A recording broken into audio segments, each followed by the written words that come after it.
j'ai commencé à fabriquer des planches Ouija quand j'étais vraiment toute jeune. J'avais peut-être 10 ans, encore une enfant qui croyait que tout était possible, surtout ce qu'on ne voyait pas. Je me souviens très clairement du moment où tout a commencé, un vieux film d'Halloween que je regardais avec mon père. À l'écran, des adolescents faisaient glisser une planchette en bois sur des lettres jaunies, posant des questions aux morts comme si c'était la chose la plus normale du monde. Je ne comprenais pas tout, mais l'idée de pouvoir parler à quelqu'un qui n'était plus là m'a fascinée. C'était comme si un portail venait de s'ouvrir dans ma tête. Le lendemain, animé d'une excitation presque fébrile, j'ai fouillé la maison pour trouver de quoi fabriquer ma propre planche Ouija. J'ai déchiré un morceau de carton d'une vieille boîte de céréales, volé quelques marqueurs dans les fournitures de classe de ma mère. Et j'ai dessiné les lettres une par une, en copiant exactement ce que j'avais vu à la télévision.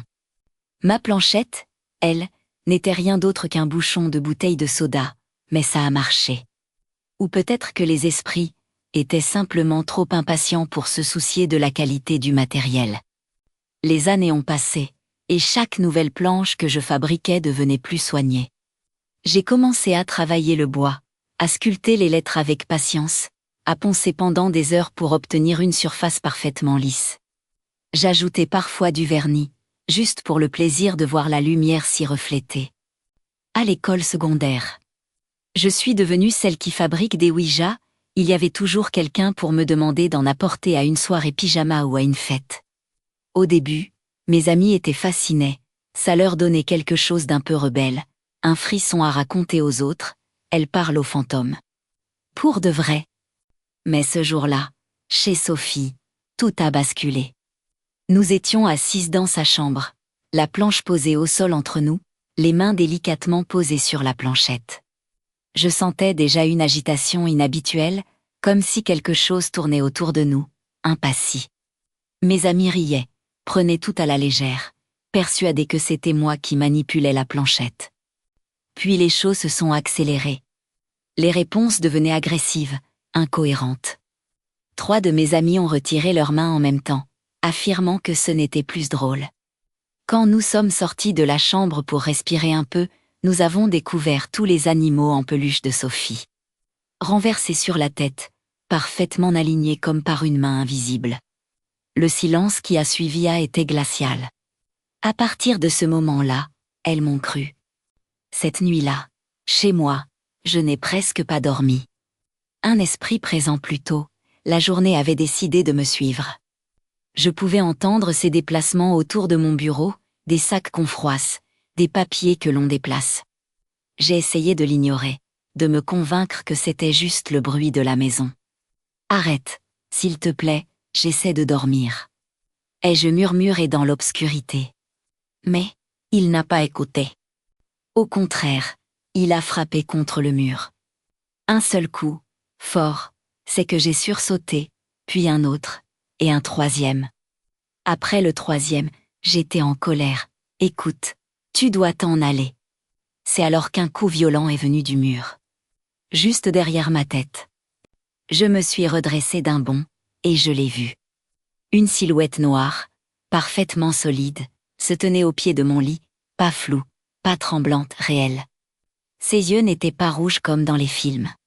Ils étaient noisettes, d'un gris vert pâle, presque humain, et il n'y avait rien d'humain dans ce regard. « Que veux-tu » ai-je réussi à articuler, tremblante. Il n'a pas répondu, il s'est contenté de me regarder. Puis il a souri. Un sourire minuscule, crispé, qui retroussait à peine ses joues, et il a disparu. Ce n'est pas sa disparition qui m'a traumatisée, c'est ce sourire. Je savais à cet instant que j'avais attiré quelque chose que je ne pourrais sûrement jamais repousser complètement. Pendant plusieurs mois, j'ai arrêté de jouer avec les esprits. J'ai essayé d'être une adolescente normale, de me faire de nouveaux amis.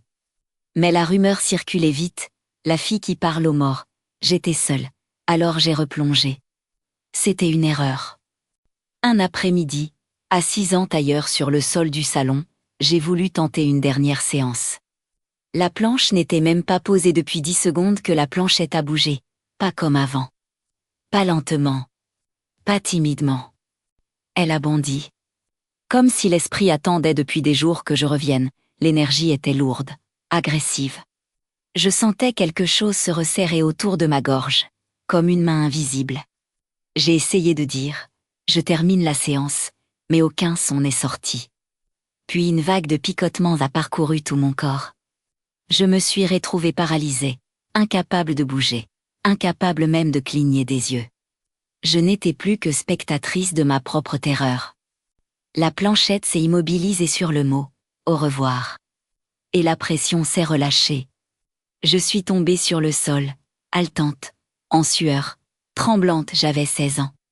Et je venais de comprendre que je ne contrôlais plus rien. J'ai couru jusqu'au garage, brisé la planche en deux et jeté chaque morceau dans la poubelle. Je n'ai plus jamais touché à une Ouija depuis ce jour-là. Je suis aujourd'hui âgée de 22 ans.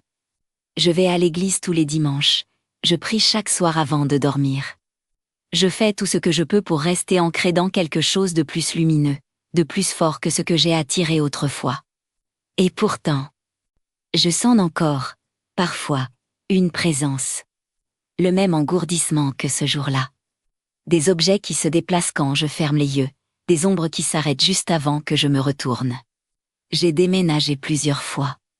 Mais les phénomènes me suivent où que j'aille. Ça fait 6 ans que je n'ai plus cherché à contacter un esprit.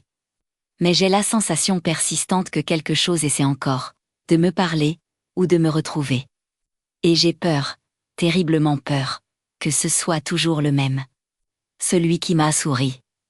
Et si tu veux continuer d'explorer ce monde qui se cache derrière le nôtre, abonne-toi à la Minute de l'Ombre. Une nouvelle histoire tombe chaque soir, et ton abonnement soutient réellement la chaîne, mais surtout, il te permettra, peut-être, de comprendre ce qui t'observe. Quand les lumières s'éteignent.